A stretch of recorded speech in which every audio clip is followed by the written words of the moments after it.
حضور اکرم صلی اللہ علیہ وسلم کے پاس ایک جماعت آئی، انہوں نے سوال کیا کہ آسمان سے کتاب اتار کر ہمیں دکھائیں۔ تو اللہ تعالیٰ نے فرمایا یہ تو آپ سے یہ سوال کی ہے کہ آسمان سے کتاب اتار کر کے دکھائیں، اس سے بھی بڑا سوال انہوں نے موسیٰ علیہ السلام سے کیا تھا۔ کیا سوال کیا تھا؟ ارنا اللہ جہرتاً، اللہ کو کھلے طور پر ہمیں دکھواؤ، ہمیں اللہ کا دیدار کراؤ تب ہم ایمان لائیں گے۔ تو یہ اس طرح کی جماعت ہے، اس سے بھی بڑا سوال کر چکی ہے موسیٰ علیہ السلام سے۔ اللہ تعالیٰ نے فرمایا ان کی انہی حرکتوں پر اللہ نے ان پر عذاب نازل کیا، یعنی بجلی کڑک جو ہے ان کو آ کر گھیر چکی تھی۔ پھر اس کے بعد یہ اتنی بڑی نشانیاں دیکھ کر کے اب انہیں باز آ جانا چاہیے پرانی عادتوں سے، لیکن ان یہودیوں کی ایک عادت یہ بھی ہوئی کہ وہ بچھڑے کی پوجا میں لگ گئے۔ یہ بچھڑا کیا تھا، کیا پوجا ہوئی، اس کی تاریخ ہے، سورہ بقرہ میں بھی اس کی بات گزر چکی ہے، اور 16ویں پارے میں سورہ طٰہٰ میں بھی اس کا تذکرہ موجود ہے۔ بات در حقیقت یہ تھی کہ موسیٰ علیہ السلام کی جماعت میں سامری نام کا ایک شخص تھا۔ سامری حضرت موسیٰ علیہ السلام کی امت میں سے ہے اور قریبی تھا۔ جب فرعون کے لشکر نے پیچھا کیا موسیٰ علیہ السلام کی قوم کا، ایمان والوں کا، اور فرعون کا لشکر بہت بھاری بڑا حملہ آور ہوا، موسیٰ علیہ السلام اپنی جماعت کو لے کر کے نکلے۔ اب ایسی جگہ پر پہنچے کہ سامنے سمندر ہے اور پیچھے فرعون کا لشکر ہے، راستے بند ہو چکے تھے۔ آگے جاتے تو سمندر میں ڈوبنا ہے، پیچھے جائیں تو فرعون کے لشکر ہی ہلاک کریں گے۔ تو اس موقع پر اللہ رب العزت نے موسیٰ علیہ السلام کی مدد کے لیے ان پر وحی فرمائی، اے موسیٰ تم اپنے عصا کو سمندر پہ مارو۔ تو حضرت موسیٰ علیہ السلام نے سمندر پہ مارا تو 12 راستے اس میں نکلے، 12 راستے، کھلے ہوئے راستے، ایسے کہ دھول اڑتی تھی سمندر کے درمیان۔ اب موسیٰ علیہ السلام کی امت میں 12 قبیلے تھے، 12 خاندان تھے۔ ان ہر ایک قبیلے کو موسیٰ علیہ السلام نے حکم فرمایا کہ ایک ایک اپنا راستہ لے لے اور نکل جائے سمندر کے دوسرے طرف۔ موسیٰ علیہ السلام کی جماعت ان راستوں پر چل پڑی۔ فرعون کی لشکری پیچھا کرتے کرتے قریب تک آ گئے۔ اب انہوں نے دیکھا کہ موسیٰ علیہ السلام اور ان کی جماعت تو کھلے راستوں میں جا رہی ہے سمندر کے درمیان، تو انہوں نے فرعون کے تمام لشکریوں نے یہ سوچا کہ ہم بھی ان راستوں پر کیوں نہ چلے جائیں، تو ساری فوج اس راستے پر آ گئی۔ جب یہ درمیان میں پہنچے اللہ نے سمندر کو واپس پھر سے ملا دیا، جیسا تھا سمندر ویسی، سب کے سب غرق ہو گئے، فرعون بھی اس میں ڈوب گیا، پانی کی موجوں نے اسے غرق کر دیا۔ موسیٰ علیہ السلام صحیح سلامت باہر نکلے۔ یہ واقعہ آپ نے سنا ہوگا اور قرآن پاک میں اس کا تذکرہ آیا ہے۔ اب موسیٰ علیہ السلام جب سمندر کو عبور کر کے دوسری سمت میں آئے تو یہاں اب معاملہ یہ تھا کہ اپنی قوم کو موسیٰ علیہ السلام نے روزہ رکھنے کا حکم دیا۔ یہ عاشورہ کا دن تھا، شکرانے میں انہوں نے روزہ رکھا، عبادت کیا۔ اب اللہ تبارک و تعالیٰ نے آپ کو کوہ طور پر بلایا۔ طور ایک پہاڑ ہے، آج بھی مصر میں سینا ایک علاقہ ہے اور اتنی لمبی پہاڑیوں کا سلسلہ ہے کہ ختم نہیں ہوتا، تقریباً 100 کلومیٹر تک بھی آپ جائیں تو پہاڑ ہی ہے، بیچ میں کوئی گیپ نہیں ملے گا۔ یہ پہاڑیوں کا سلسلہ ہے اور انہی میں سے ایک پہاڑ ہے سینا، اس کو طور سینا اس کو کہتے ہیں۔ اس پہاڑی کو مقدس کہا گیا ہے اس لیے کہ اللہ تبارک و تعالیٰ نے وہاں موسیٰ علیہ السلام کو بلایا۔ موسیٰ علیہ السلام اپنی قوم میں اپنے بھائی ہارون علیہ السلام کو نائب بنا کر کے گئے۔ ہارون علیہ السلام طبیعت کے بڑے نرم مزاج تھے، بڑے نرم سے۔ موسیٰ علیہ السلام کا جلال اور ان کے تمام رعب و دبدبے سے لوگ خوف کھاتے تھے، ڈرتے تھے۔ ہارون علیہ السلام کے ساتھ ایسا معاملہ نہیں تھا۔ موسیٰ علیہ السلام جب کوہ طور پر گئے تو 40 دن تک قیام کیا، واپس نہیں آئے اپنی قوم کے پاس۔ 40 دن تک وہیں ٹھہرے رہے کیونکہ تورات اتر رہی تھی، کوہ طور پر جب آپ گئے تو تورات جو اللہ کی کتاب ہے وہ اتاری جا رہی تھی، 40 دن لگ گئے۔ تو 40 دن جو یہ گیپ ہوا موسیٰ علیہ السلام کا، یہاں ان کی قوم میں کچھ خرابیاں شروع ہو گئیں، کچھ برائیاں شروع ہوئی، کچھ نہیں بلکہ بڑی بھیانک برائیاں۔ سامری نام کا جو شخص جس کے متعلق میں نے کہا، یہ بہت ہی چالاک آدمی تھا، چتر آدمی تھا۔ اس نے سارے لوگوں کے پاس جو سونا چاندی تھا سب جمع کروا لیا، سب نے سونا چاندی جمع کیا۔ کیوں؟ وہ کہہ رہا تھا میں تمہارا خدا سامنے دکھاؤں گا تمہیں۔ ہو سکتا ہے اس زمانے کا وہ ڈھکوسلا پیر ہوگا، جیسے آج بھیجے میں دکھانے والے ہیں، اس وقت وہ میٹل میں دکھا رہا تھا۔ تو اس نے کہا کہ تم سب کے سب سونا اور چاندی لے کر کے آؤ۔ سب لے کر کے آئے، جس کے پاس جتنا سونا چاندی تھا وہ سب لا کر کے جمع کیے۔ اب وہ کافی بڑی تعداد میں ہوا۔ اب سامری نے کیا کیا؟ یہ سونا چاندی سب کا لے کر کے میلٹ کیا، اس کو میلٹ کیا، گرما کر کے پگھلایا، پگھلا کر کے اس سے ایک بچھڑا بنایا، بیل کا بچہ۔ اور بچھڑا جب سونے اور چاندی کے سارے دھاتوں سے مل کر کے بنا تو بڑا خوبصورت بچھڑا تھا۔ واللہ عالم اس کے ذہن میں کیا بات تھی، کیا چل رہا تھا اس کے دماغ میں۔ ہو سکتا ہے اس زمانے کا وہ بہت ہی ذہین و فتین آدمی ہو۔ تو اس نے بچھڑے کو بنانے کے بعد اب کیا کیا، اس بچھڑے میں کچھ ایسی چیز ڈال دی جس سے وہ بچھڑا بولنے کے قابل ہوا۔ سیل نہیں، بیٹری نہیں، یا کمپیوٹر کا زمانہ نہیں، بچھڑا صاف بولتا تھا۔ لوگ اپنی حاجتیں لے کر کے آتے تھے، بچھڑا ان سے بات کرتا تھا۔ اب سامری نے کیا کہا، اس بچھڑے کو بنا کر کے کہا الہنا و الہ موسیٰ، موسیٰ کا خدا بھی یہی ہے اور ہمارا خدا بھی یہی ہے۔ موسیٰ طور پر گئے ہیں، خدا ہمارے پاس آ گیا ہے۔ تو سب کے دماغ میں بات آ گئی۔ اس زمانے میں ظاہر سی بات ہے بچھڑا بولے گا تو تعجب ہی کی بات ہوگی، 4000 سال پہلے کی بات کر رہا ہوں۔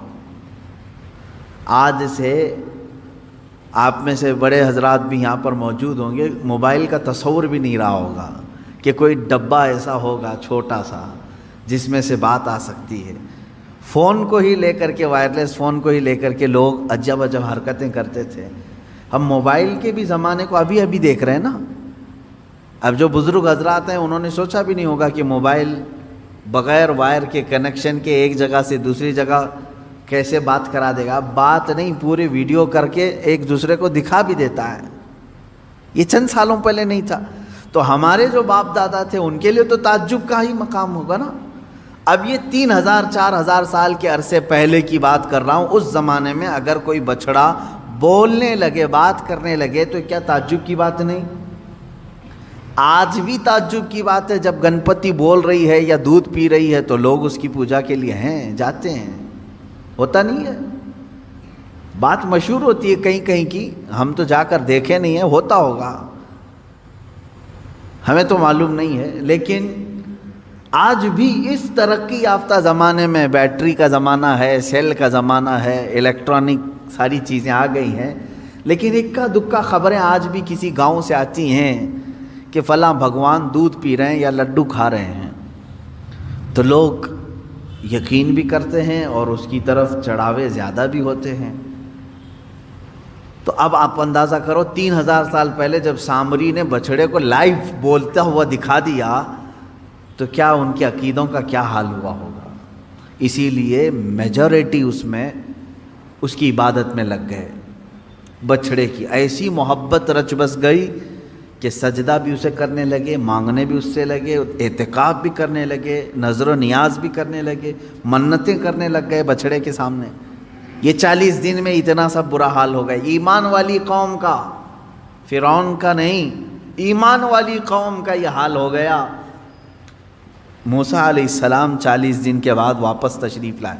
اچھا، ان دنوں میں آپ کے ذہن میں یہ سوال آ سکتا ہے ہارون علیہ السلام کیا کر رہے تھے؟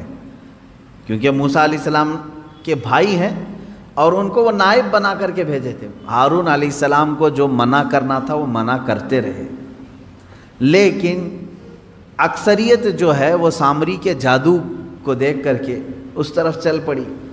تو جو لوگ بچ گئے وہ ہارون علیہ السلام کے ساتھ تھے، چند ایمان والے بچے رہے، اور ہر زمانے میں ایمان والوں کی تعداد رہے گی، ایسا نہیں کہ پورے روئے زمین پر ختم ہو جائیں گے۔ موسیٰ علیہ السلام نہیں تھے تب بھی ایمان والے موجود رہے ہارون علیہ السلام کے ساتھ۔ 40 دن کے بعد واپس تشریف لائے موسیٰ علیہ السلام طور سے، دیکھا اپنی قوم کو، یہ کیا ہو گیا، تم لوگوں نے بچڑے کو کیسے معبود بنا لیا؟ اور پھر اس کے بعد سامری کو گرفتار کر کے موسیٰ علیہ السلام لے آئے، تو نے بڑا کھلا شرک کیا، تیرا قتل واجب ہے، اب تجھے مارا جائے گا، لیکن یہ تو بتا اس کو بولنے کے قابل تو نے بنایا کیسے؟ لوگوں کا سونا چاندی سب میلٹ کیا، اب بنایا کیسے تو نے اس کو؟ خیر ہے، آپ دیکھیں سامری اس زمانے میں بچڑے کو بولنے کے قابل تو بنایا، لیکن بچڑے کے بھیجے میں خدا نہیں دکھایا۔ یہ اس زمانے کا کمال ہے۔ وہ جادو جس طرح سے بھی کیا ہوگا، لیکن اس نے کہا یہی خدا ہے۔ اب آپ اندازہ کریں موسیٰ علیہ الصلوۃ والتسلیم نے جب اس سے سوال کیا، اب وہ جواب کیا دیتا ہے؟ بصرت بما لم يبصروا به فقبضت قبضة من اثر الرسول فنبذتها وكذلك سولت لي نفسي۔ یہ 16ویں پارے میں ہے۔ جب ہم سمندر کا راستہ طے کر کے آگے آ رہے تھے، اس وقت معاملہ یہ تھا، موسیٰ علیہ الصلوۃ والتسلیم گھوڑے پر سوار تھے، موسیٰ علیہ السلام گھوڑے پر سوار تھے۔ اب سامری کہتا ہے میں نے ایک چیز ایسی دیکھی جو لوگوں نے نہیں دیکھی، عام لوگ نہیں دیکھ رہے تھے۔ کیا؟ موسیٰ علیہ الصلوۃ والتسلیم کے گھوڑے کے آگے آگے جبرائیل علیہ السلام چل رہے تھے۔ وہ شاید چاہے وہ گھوڑے کی رسی پکڑ کر کے یا باگڈور سنبھالے ہوئے، جبرائیل علیہ السلام چل رہے تھے۔ یہ کہتا ہے سامری مجھے کچھ تو نظر آ رہا تھا کہ کوئی نوری مخلوق آگے چل رہی ہے۔ تو کیا ہوا پھر؟ وہ کہتا ہے کہ میں جبرائیل کے پاؤں کے نیچے کی مٹی اٹھاتا رہا۔ قرآن میں ہے یہ، جہاں جہاں سے وہ چلتے جا رہے تھے ان کے پیروں کے نیچے کی میں مٹی اٹھا رہا تھا۔ فَقَبَضْتُ قَبْضَةً مِّنْ أَثَرِ الرَّسُولِ، اس قاصد، اس فرشتے کے پیروں کے نیچے کی مٹی میں اٹھایا۔ پھر کیا کیا؟ کہا وہی مٹی، اسی مٹی کو لا کر میں نے بچڑے کے منہ میں ڈالا، یہ بولنے لگ گیا۔ اللہ اکبر! یہ قرآن کا فلسفہ ہے میرے عزیزو۔ یہاں سے کئی باتیں ہمیں سمجھ میں آتی۔ یہ کون سا بچڑا تھا جس کا تذکرہ چل رہا ہے یہاں پر؟ وہی بچڑا ہے۔ اب عبادت اتنے سارے لوگوں نے کیوں کیا یہ بھی آپ کو سمجھ میں آ گیا۔ اس زمانے کا وہ بہت بڑا کمال تھا، بہت بڑا۔ اس زمانے میں کمال سمجھتے ہیں، کہہ تو رہا ہوں میں، بھگوان جب دودھ پینے لگے، لڈو کھانے لگے، تو اس زمانے میں کمال سمجھتے ہیں۔ 3000 سال پہلے کیا حال ہوگا؟ اب آپ ہزاروں لوگ اس میں جو گمراہ ہوئے تھے، شرک کیے، حکم ان کے لیے یہ آیا کہ ان سب کو قتل کر دیا جائے۔ سارے لوگوں کو مار دیا گیا، قتل۔ وہ سخت ترین حکم تھا بنی اسرائیل کے لیے، وہ قتل ہو گئے۔ جتنے عبادت کیے تھے بچڑے کی وہ سب ختم ہو گئے۔ اب اندازہ کریں آپ، یہاں سے کئی باتیں اس سے سمجھ میں آتی ہیں۔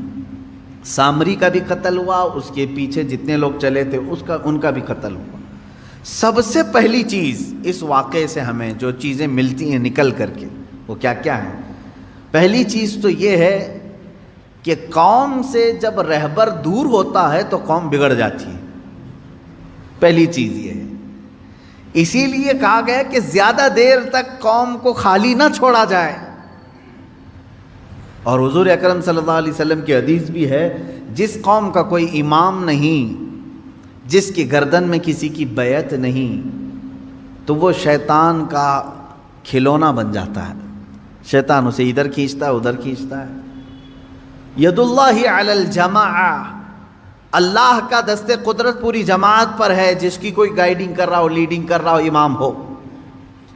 من شذ شذ فی النار، حضور فرماتے ہیں جو جماعت سے ہٹا اسے تنہا جہنم میں ڈالا جائے گا۔ جماعت کا مطلب کیا ہے؟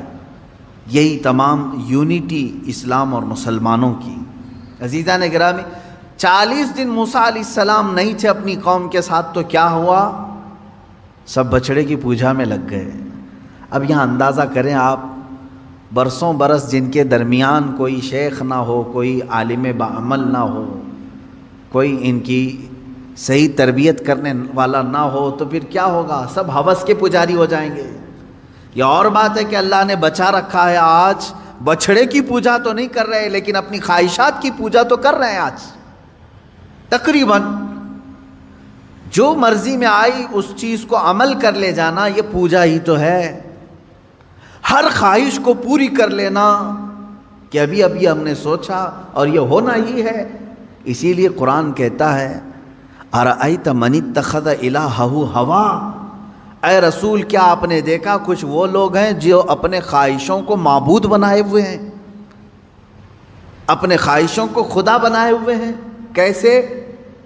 دیکھیں، خدا وہ ہے جس کی ہر بات مانی جائے گی، ہے نا؟ خدا کی ہر بات ماننا ضروری ہے۔ اگر ایک بھی بات کا انکار کیا خدا کی تو تم بندے نہیں ہو۔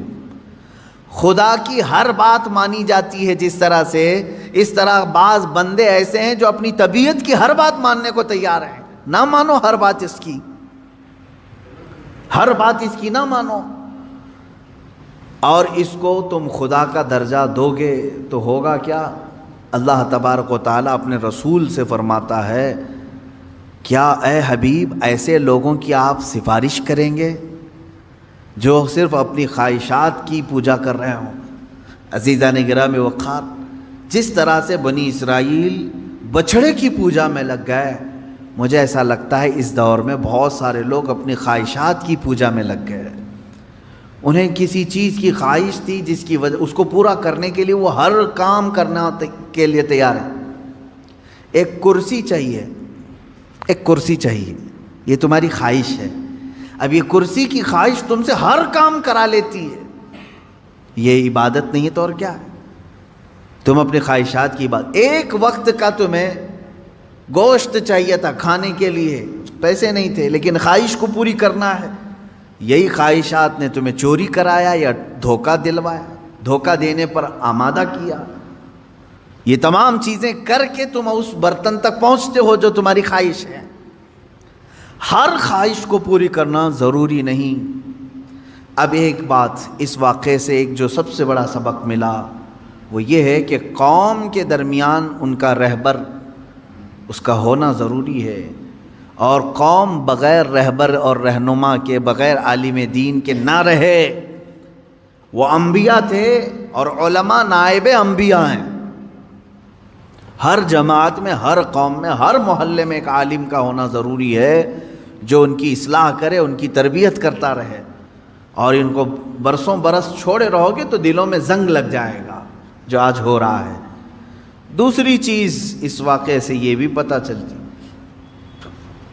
یہ ایک تو 40 دن کا گیپ جو اس قوم کو شرک میں لے آیا، دوسرا اس سے جو ملتا ہے کہ قوم ہمیشہ جو ہے چمتکار کو، جو دکھنے والی ہے اس کی طرف بڑھ جاتی ہے، ہمیشہ ہوتا ہے۔ کیونکہ ہارون علیہ السلام تھے جماعت میں تو آپ نے ایسا کچھ دکھایا نہیں، یعنی بولتا ہوا بچڑا، بولتا ہوا کتا دکھایا نہیں، جبکہ وہ بھی نبی ہیں۔ اور سامری نے دکھا دیا تو قوم نے کس کی طرف رخ کیا؟ سامری کی طرف۔ اس سے پتہ یہ چلتا ہے اکثر لوگ جو ہے اس چیز کی طرف اٹریکٹ ہوتے ہیں جو چمک رہی ہے چیز۔